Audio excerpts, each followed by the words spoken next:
Assalamualaikum warahmatullahi wabarakatuh. Bismillah, alhamdulillah, assalatu wassalamu ala rasulillah, Sayyidina Muhammad wa ala alihi wa sahbihi wa mawalah, la hawla wa la quwata illa billah, amma ba'da. Pemirsa KK Media yang dirahmati oleh Allah subhanahu wa ta'ala, puji syukur alhamdulillah, marilah senantiasa kita panjatkan kehadirat Allah subhanahu wa ta'ala atas limpahan rahmat dan nikmatnya yang diberikan kepada kita semua, sehingga pada detik ini, pada kesempatan kali ini, di bulan yang mulia ini, kita masih diberikan kekuatan oleh Allah untuk menjalankan aktivitas ibadah puasa dalam keadaan sehat walafiat dan tanpa kekurangan suatu apapun. Shalawat dan salam semoga tetap terlimpah curahkan kepada baginda agung Rasulullah Shallallahu Alaihi Wasallam, Nabi yang selalu kita nantikan syafaatnya di yaumil qiyamah. Pemirsa KK Media yang dirahmati oleh Allah Subhanahu Wa Taala, bulan suci Ramadan adalah bulan yang penuh dengan rahmat, bulan yang penuh dengan kasih sayang Allah Subhanahu Wa Taala, bulan yang penuh dengan maghfirah, bulan yang penuh dengan ampunan dari Allah Subhanahu Wa Taala. Dalam salah satu hadis, dalam salah satu riwayat yang betapapun secara kualitas, hadis ini dianggap memiliki kualitas hadis yang dhaif atau hadis yang lemah. Akan tetapi ketika digunakan untuk kepentingan fadhailul a'mal, untuk kepentingan menjelaskan fadilah-fadilah atau keutamaan dari sebuah amal ibadah, maka hal ini diperbolehkan. Jadi hadis ini berbunyi, syahrul Ramadan awwaluhu rahmatun wa awsatuhu maghfiratun wa akhiruhu idkun minan nar.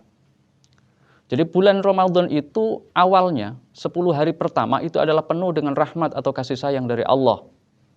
Kemudian 10 hari yang kedua itu adalah bulan yang penuh dengan maghfirah atau bulan yang penuh dengan ampunan dari Allah Subhanahu wa taala.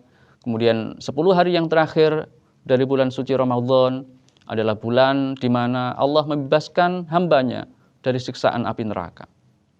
Maka pada kesempatan kali ini kita fokus di awsatuhu.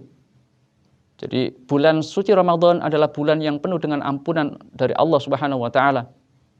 Oleh karena itu mari kita manfaatkan momen yang sangat berharga ini, di bulan yang mulia ini, di bulan yang penuh dengan keberkahan, kita memperbanyak aktivitas amalan-amalan khususnya istighfar, memohon ampun kepada Allah Subhanahu wa taala. Karena faedah atau manfaat dari ketika kita membaca istighfar itu tidak hanya sekedar kita diampuni oleh Allah Subhanahu wa taala, akan tetapi terdapat banyak bonus yang menyertai. Syekh Wahab Asy-Sya'rani di dalam salah satu karyanya Minahis Saniyah menjelaskan bahwa man lazimal istighfar ja'alallahu lahu min dhayyiqin makhrajan wa min hammin farajan wa razaqahullahu min haitsu la yahtasib. Jadi barang siapa yang melanggengkan membaca istighfar, sesiapa yang kemudian membiasakan membaca istighfar di bulan suci Ramadan khususnya, maka ja'alallahu lahu min kulli dhayyiqin makhrajan. Maka ketika dia sedang ditimpa masalah, akan dicarikan oleh Allah jalan keluar, akan diberikan petunjuk oleh Allah untuk mencari solusi yang tepat. Jadi salah satu ikhtiarnya di samping ikhtiar nyata tentu ketika kita mendapatkan masalah, mendapatkan kendala apapun dalam persoalan hidup ini, maka salah satu curhatnya kepada Allah adalah dengan membaca istighfar. Maka insya Allah dengan membaca istighfar, semua masalah apapun, masalah utang atau masalah yang lain dengan tetangga begitu, itu salah satu ikhtiar spiritualnya adalah dengan membaca istighfar. Di samping juga ikhtiar-ikhtiar yang nyata yang lain. Itu insya Allah akan memberikan jalan keluar Allah Subhanahu wa taala. Kemudian berikutnya adalah min ja'alallahu lahu min kulli hammin farajan.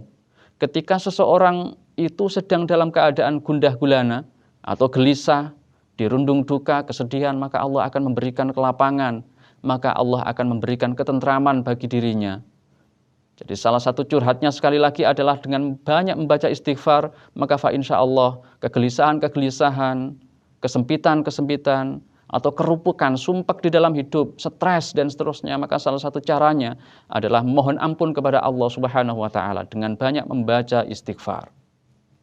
Kemudian berikutnya, Janji Allah adalah ketika orang yang membaca istighfar atau membiasakan, melanggengkan membaca istighfar adalah warazaqahullahu min haitsu la yahtasib. Jadi Allah akan memberikan rezeki dari arah yang tidak disangka-sangka. Itu bonusnya. Jadi bonus membaca istighfar sekali lagi tidak hanya nanti dosa-dosa kita diampuni oleh Allah Subhanahu wa taala, akan tetapi bonus plusnya adalah kita akan atau sangat berpotensi mempunyai peluang yang luar biasa sekali, mempunyai peluang yang spesial, yakni diberikan rezeki yang tidak disangka-sangka. Kalau rezeki yang disangka-sangka itu ya misalnya gaji pokok atau honor bulanan, itu rezeki yang haitsu la yahtasib. Tetapi di luar gaji pokok itu, di luar gaji-gaji atau honor-honor yang tiap bulan kita terima, janji Allah ketika orang membiasakan istighfar, khususnya di bulan suci Ramadan, maka dia punya potensi untuk mendapatkan rezeki yang tidak disangka-sangka. Entah itu dapat proyek apa yang bernilai fantastis, itu sangat mungkin terjadi min haitsu la yahtasib. Akan tetapi sebetulnya ya, rezeki itu tidak hanya sekedar harta atau materi. Jadi rezeki anak soleh misalnya, atau kemudian anak yang soleh soleha, anak yang sehat, itu merupakan bentuk rezeki yang kemudian juga diberikan oleh Allah Subhanahu wa taala ketika orang tersebut gemar melakukan istighfar atau mohon ampun kepada Allah Subhanahu wa taala. Pemirsa KK Media yang dirahmati oleh Allah Subhanahu wa taala, demikianlah fadilah atau keutamaan, faedah dari orang yang memohon ampun kepada Allah Subhanahu wa taala.